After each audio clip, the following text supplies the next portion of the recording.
Michael Irvin. 24 years ago, I could have easily walked on to the Los Angeles Raiders and made their team. As evidence, I entered the play for just a touch of the athletic. I can't even talk. Athletic ability. Yeah. Bam. Isn't that the shiznick right there, man? Uh, Catching a brother, diving for a touchdown from three deep to the outside. And see, funny thing, Mike. Um, would I be allowed to call you that? If I didn't like you, I could do it anyways and get away with it, player. There wouldn't be a damn thing you could do to stop me. But you seem like you're cool enough. And yeah, you know, I think what happened on this play was Foz Fazio called the defense for me to, actually crash this party at the goal line. And then Lou Holtz overrode him and made it so I was supposed to stay home and look for a suite because that little bitch didn't want my talent to be seen by anybody. You know what I'm saying? And, oh, wait a minute. Put it like this. If not for Lou, number 70s in the NFL, Tony Rice obscured his number right there, but he's in the NFL too. And you know what? Dan Quinn, that white boy right there, he was called a brother trapped in white skin, Mike. Oh, and then, just so we don't get it twisted, homie, yeah, you were a wide receiver. And, I mean, I thought you guys were cool and shit, but, like, unless it was, like, a fucking gang fight or something and you were strapped and shit, I mean, receivers, they weren't even part of the fucking equation. You know what I'm saying? Let's see. I could easily play in the NFL right now, player. Seriously. As a matter of fact, Mike, if I could easily cover you man for man and shut you the fuck down to where you couldn't get open, do you think I could play in the NFL? See what I'd do is I would take your inside out away from you. You know what I'm saying? Is that the correct terminology and shit? And I would make you fucking try to outrun me at the field. And then, because I have, like, explosive sprinter speed and shit, especially when I'm spun on Stevie and weed, dog. Oh, yeah. Should I do this? You know what? What do you think, man? Do I look better? Fucking with more lighting and shit? I think my body fat is, like, somewhere between 8% and it's because of stevia and copious amounts of marijuana. Just for you brainiacs out there, homeboy, you know what I'm saying, that didn't study too much at Miami, that means quite a lot. And enough to sit all your homeboys down. I mean, not like if they gave the same dose they gave to me to all of them, but did they give the same to each one of them and shit? They plant them on a seat like they were fucking vegetables, dog. And then stevia would bring them out of it and make them feel wired and shit. And might make them want to take a shit, as a matter of fact. So, you know, in my upcoming fight against Rick Fardell, you know, it, you know what, I want to win. And he's not beating me. There's not a chance. Yeah, he can't hit me and hurt me. And he might not even get a chance to touch me. And I'm putting it down like that. And let's see. Whether you're allowed to put me on your television show, Mike, is one thing. But what you should do is look deep into what I'm saying. Okay? Have one of your homeboys snort stevia. And, you know, they'll say, fuck yeah, that shit's strong like coke. Wrong. Cocaine, methamphetamine, stevia, but with meth drive only. It acts like manna from heaven for the human body. Makes me, I think, more durable than when I was in my 20s fighting at Notre Dame and shit. I got dropped by Steve Roddy when I was 201 and he was 255. And then at 42, I believe, I took Bonlapua's best shot and then broke his collarbone by hitting him with a counter right hand. And you played in the NFL, you know how savage Samoans are, homie. That's like impossible shit. And, you know, helped me get rich because I discovered how to make the fountain of youth and really have one of your dogs say, oh yeah, Mike says that blah, blah, blah, blah. Stevie does work, like coke. Like you never fucking admit to it and shit, right? But one can only imagine what that element down there in Miami, man. Uh, you know, I was nowhere near that shit, even though I was in Miami. Football and boxing, like two different sports and shit, right? And it's amazing. Cage fighting doesn't make as much as either of them. When in fact, cage fighters would kick the shit out of boxers and football players. You know what I'm saying?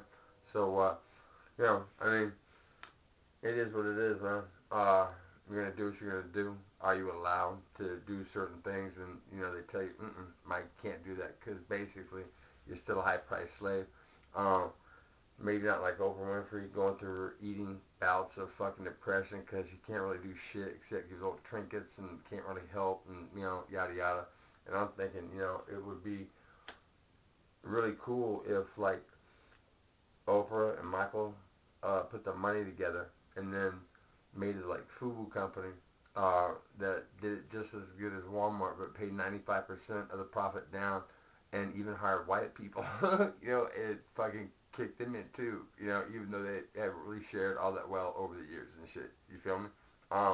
Yeah, I think that with the right advertising, with free daycare and like tutoring for kids and everything, fucking like this one happy, harmonious family and shit that, non-racist America might actually shop there. You know what I'm saying? The bigots, fuck them, you ain't ever gonna change them and shit, right? So it's like this. Dan Quinn was called a brother trapped in white skin at the University of Notre Dame by Mike Perino. Ask him. You see the play. I could cover Alan Pinkett man for man downfield. I could do the same thing to Alonzo Jefferson. Except maybe he could juke me and stuff if he juke me shit and I picked the wrong side. And then I dropped Timmy Brown in the backfield. He tried to juke me on a sweep and shit and I was having none of it. And then I actually made ground on him. He was in the open field running for a touchdown, and I figured, why the fuck not? I just turn on the Jets, and then if they keep practice film, what I'm saying will be validated, homie. And you can do a lot of things with this information. Put Lou Holtz I'll tell you what, to rest, man. Put him out to pasture. That fucking lying piece of shit has fucked over more people across the country, okay? Kept them from NFL jobs and shit. How about those brothers for Arkansas that he kicked out the team, to what? Motivate? Whatever happened to them? Did they make money? Or did he fucking put a stigma? I'll tell you what, that man is an evil old piece of shit that was probably tormented, okay, if he ever fucking played football. I mean, what did he do? Put his finger on a fucking tip of a ball and keep it from falling over and shit, and then his son played, actually touched the field. And it's like the whole goddamn thing, man. But like this, Mike. I quit football because when I make that play, I get fired immediately for it, dude. Seriously. I have the ABC or NBC, whatever it was. I had that on tape. And it shows me sitting on the bench at the end of the game, and I'm looking at Holtz, and I'm thinking, if I don't quit this game, I'm going to fucking have you killed, dude. Seriously, I'm thinking this because, you know what? I know people. You know what I'm saying? Just like you, criminals love to hang around star athletes. And I'll tell you what, dog. I was as good a linebacker as you are a receiver. Guaranteed, okay? On Steve Taylor, I smashed him in the mouth in the middle of the field. And then Steve hit the sidelines because he can do that. And I did that too and missed tackle number 2 on the same fucking play. The point was that I was there, dog. And I just got used to hitting people so hard that they fucking fell down, sometimes fucking with their helmets turned sideways and shit, walking to our sidelines like from Bourbon Day. And, if it wasn't for cocksucker little coaches like Lou Holtz, I would have walked on to the Los Angeles Raiders, and if I don't get hurt, I'm smashing motherfuckers, okay? And everybody knows my name, all right? My name has not been on the side of millions of car windows, but the bad boy sticker, homeboy, okay? How many football players do you know that would survive getting surrounded by 4 motherfuckers, right? Well, you know what? Dun, dun, dun, boom! Well, this is how it happened, Mike, and maybe you can help this come true. Talk to Boogaloo, get it validated that Dan Quinn is actually an inspiration for the bad boy. You know what? Did you see that? Yeah, that's me, homie. Boogaloo.